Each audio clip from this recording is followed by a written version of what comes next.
greeting everyone and good morning today. And I'm pretty sure that most of us here have been keeping up with the current international affairs where like two countries has recently gotten into quite a major conflict, and that has caused a major disruption towards all of us in the international community. And this just goes to show that how unprepared most of us are in the event of like an emergency. So I will be talking about a video game today, which I think like the skills that you learn in the game will actually translate to survival skills in real life. It doesn't necessarily have to be like all of the skills that you learn in the game, but like a few of them actually does help in real life. So I will be talking about Tarkov today, Escape from Tarkov. What do we know about Tarkov? Tarkov is a fictional dystopian metropolis that was plunged into anarchy through war. And from what was once a bustling city to now a place being roamed by scavenger gangs and private mercenary companies, the city has absolutely been reduced to rubble. And between them all, there's you, your stash, and the desire, the dream for you to escape back into the free world from the depths of Tarkov. So first off, the most important skill for survival, I would say, is if you were there in Tarkov or like in any of the conflicting regions, I would say is looting. Because without loot, undoubtedly you would be unable to survive, because we just need like basic necessities such as food and water, or maybe like even shelter. So Escape from Tarkov uses a complex looting system and bartering system which rewards player for careful looting. And as you can see, these are like some of the locations in Escape from Tarkov. This is like the beach. It's called shoreline map, and it might seem like a pretty useless location to loot, but in reality, there's like car batteries and even like some of the more useful tools like car jacks and spanners that you can find in car trunks. So you have to think before you loot, which is why like always come up with a plan before you head out and try to find stuff out in a raid. Next slide. This is like a second location, and it's actually like somewhere in between the city and the beach.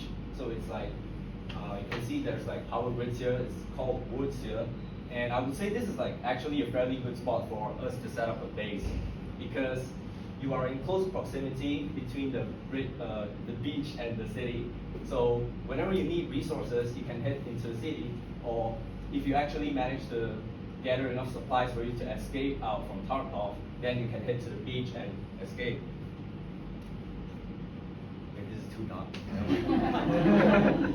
Yeah, this is woods, like also another pretty good spot. Like you can see campsites and stuff. And this is a mall. So of course, a mall would be like in the center of the city.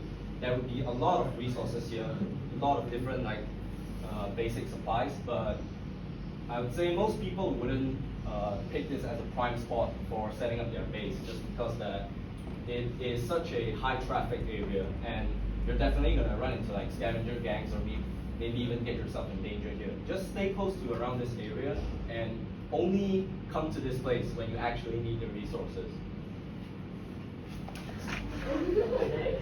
Okay, moving on. The next important skill that a player needs to have will be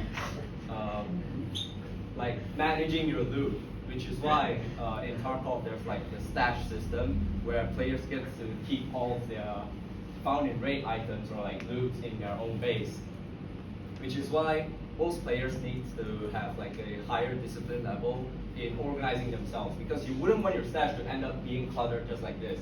And as you can see here, this is a dude. He's a gamer, a survivor from Tarkov. He got a lot of stuff from his raids, but he doesn't organize them in his stash. So if he wants to go out next time in his second raid, he's gonna have to spend quite a lot of time trying to find like the stuff that he needs, like backpacks, alkaline water, and key tools, maybe even cigarettes for bartering, like a gas tank and stuff. So yeah, not good. When the stash management is bad, less social credits. And next, good stash management. You see, like this player here, survivor, like prime example, he has organized his stash in a very effective manner. He layered out all of his outfits and like keys in different layers, which definitely helps when he needs to find stuff. He doesn't have to like go through all of them, open each box and find stuff one by one. He just knows straight away where his stuff is placed in. When your stash management hits right, 999 social credit. Oh yeah, and a few tips for players to help them be more efficient in managing their stuff would be to always invest in containers. Because if you have like multiple different stuff, like a lot of different kind of loots, like food or maybe like supplies, weapons, tools, and you have different containers for them, it's going to be very helpful as you can categorize them into each container, and you will spend less time trying to find them when you actually do need them. And another tip is to always declutter your stash. That means like in an actual survival situation, necessities, like items that are necessary, like tools and food, will actually be more important than stuff that provides sentimental value to you. Like take for example, if you have a family album, it's not going to help you in surviving, because at the end of the day, we all need to eat. If you don't have a food and you have like a family album, that's not going to help in anything. Stay on the slide. Okay, and the third skill that we need would be that a player needs to have good communication skills, because let's be honest here, you're not going to be alone in a city, and there will be other survivors out there, and who knows, some of them might even have malicious intent. So you're going to have to try your best to try to convince them to work together with you, because the more people that you have in a group, the higher your chance of survivability, and you're going to have like a sustainable shelter, or maybe even a good chance in surviving. And also, which explains why most of us need a battle buddy. A battle buddy to watch our back, to help with carrying loot, organizing, and many other tasks. And this is when the service of my sponsor today comes in handy. Freddy's Pizzeria Corporation. These are the staff bots service that they provide. And as we can see here, there's a mob board and a guard bot. So mob board, what can it do? If you have a big base, you're not going to spend your entire day just trying to clean it up, because you have more important matters to attend to, like looting outside. You can't send a bot to loot outside unless it's like a highly sophisticated AI. So this bot, it can help in cleaning your base. It can sweep, it can mop, and then selling point, whatever. Next bot, the guard bot. It can help guard your base during night, because you're not going to stay up 24/7. It can patrol your base, and then selling point. I don't know, my sponsor gave this slide to me. Don't ask me. Oh yeah, and also, disclosure.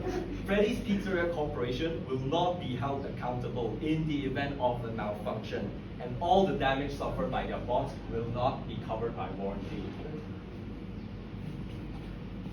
And this is also one of the promotional slides. Buy one, get one for the price of two. It's like such a deal. Like you always hear people saying that you can buy two for the price of one, but this is like a unique marketing. It's actually like one of a kind. You don't see this often. Not paid actor, definitely not paid. 10 out of 10 would never. I mean, would buy again. Songs, yeah, songs. Yeah, this is like reviews from one of our customers. His name is George. Before buying, he's sad, tired, unorganized, and he spends time alone. Look at him. It's not good, like especially when you're already like occupied trying to survive, and then you still have to deal with like cleaning up your base. It's just not a good place to like spend most of your time in. And George, after buying our bots, he became happy. George, after buying, he's happy, satisfied. His base is organized, and he gets to spend quality time with the bots. He's happy, yeah. Oh yeah, wait, don't press play.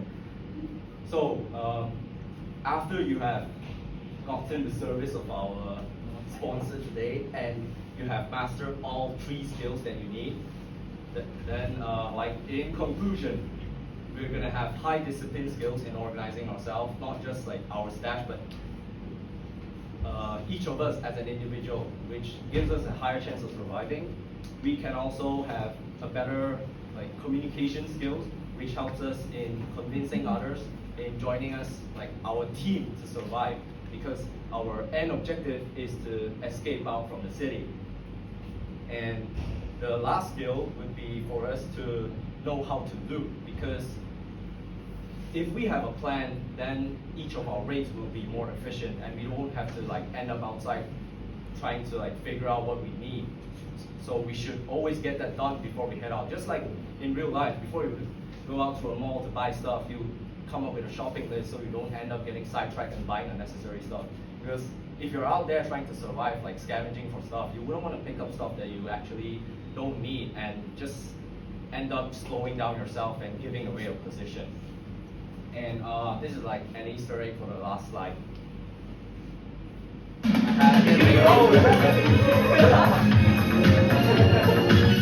Alright, thank you everyone. That would be my TED Talk today. I hope you all have higher survival skills now in case the conflict happens, which I hope certainly does not hope to happen.